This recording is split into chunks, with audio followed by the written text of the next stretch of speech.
I don't know exactly what got me started. I think I just started picking up the right books. Yeah. And I think I read a lot, and I definitely did not grow up on a farm. But then I picked up Elliot Coleman's New Organic Grower, and I just thought, wow, that sounds really fun. And then I started apprenticing on farms. And then after working on other people's farms, it seemed like, wow, this is really interesting. I'd like to do this myself. So after I worked on my first farm, I pretty much knew at that point I wanted to be my own farmer. And I've been working towards that ever since. Here I am, I guess. 7 years maybe. I think this might be our 7th season now of Apprentices. Yeah. We tell time on the farm now by counting back the number of apprentices. It's like, oh, that happened the year Emily was here, or that happened the year that me and Margaret were here. Yeah, it's true, because sort of the farm just every year is kind of the same. Same yet different, but every year we, plant the seeds and weed them and harvest them. But the thing that is like strikingly different is we have different people on the farm, which makes it interesting for us, because it can be kind of isolating, working just with your family. Not that the family isn't nice too, but working at home with your family every day, to have somebody new coming in and somebody different to talk to and get to know, and different working styles, it just makes for a more social experience.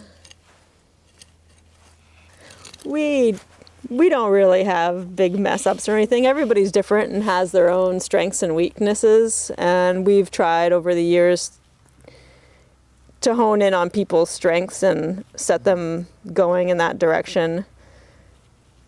We had somebody one year who wasn't, really the best at field work, but she was a great photographer and she was a great cook. So we had her cook us a lot of lunches, and she took a lot of really great photos.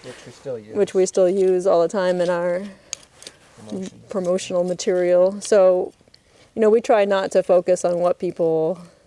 Right. We try to work with people's strengths and desires, and make it work for us, rather than putting people in a position to fail. We try to put people in a position to succeed. Right. And sometimes the best experience might come after they leave us, because they start out on their own. And, to see, some of our people successfully farming years later is really rewarding. Yeah, that's the best part, to think that we're actually training farmers, not just saying we're training farmers.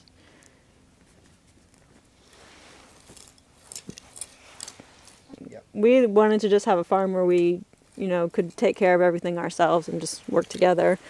But then we had our first apprentices, a couple, and they approached us and said they really wanted to work on our farm. So we had them build us an apprentice cabin, and we've been doing it ever since. So.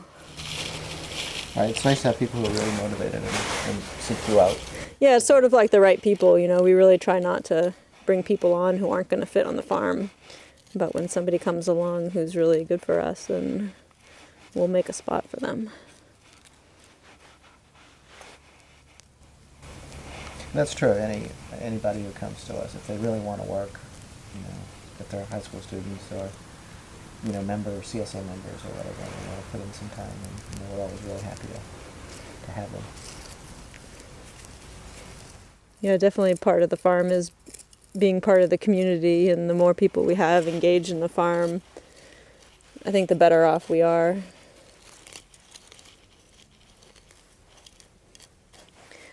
I think the apprenticeship program is a really good model for learning farming. I feel like the university system, certainly the land-grant university system, has sort of failed us in teaching people how to farm. And the only real way to do it is to learn by doing it. And it's a cheap way to learn for somebody who wants to learn to farm. It's how I learned. You could spend all your money at a university, but you would never learn how to weed spinach. And it's good for the apprenticeship program's also good for us, for farmers, because we get people who are really interested in farming and they want to help us succeed, and we want to teach them, so it's a mutual relationship. We get somebody who's living on the farm and is available for whatever the farm needs. Because sometimes 9-to-5 type employees don't really fit the farm work schedule.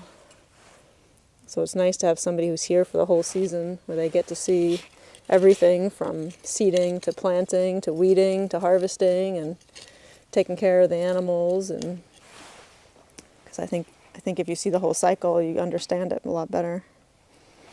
Yeah, I guess I would recommend it for other farmers. If everybody has different needs, and I guess even different apprentices have different needs. So some people don't like having to house them. If you don't have the facilities to house somebody on the farm, that can be really limiting, and generally that's part of the apprenticeship program.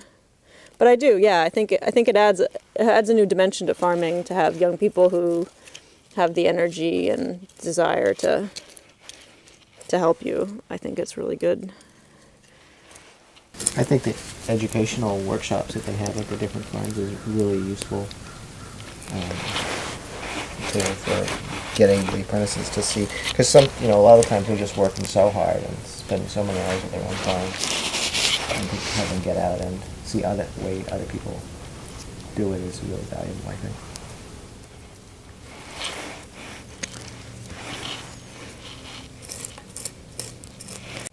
Well, having another person to take care of.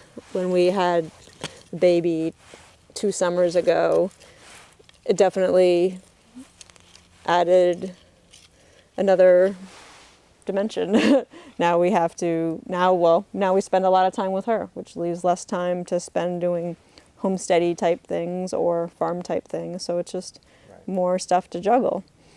But I also think it's important for her to know where her food comes from and where her water comes from and, where the power comes from. I don't think these are things we should take for granted. And I think the way we live really shows you where those things come from.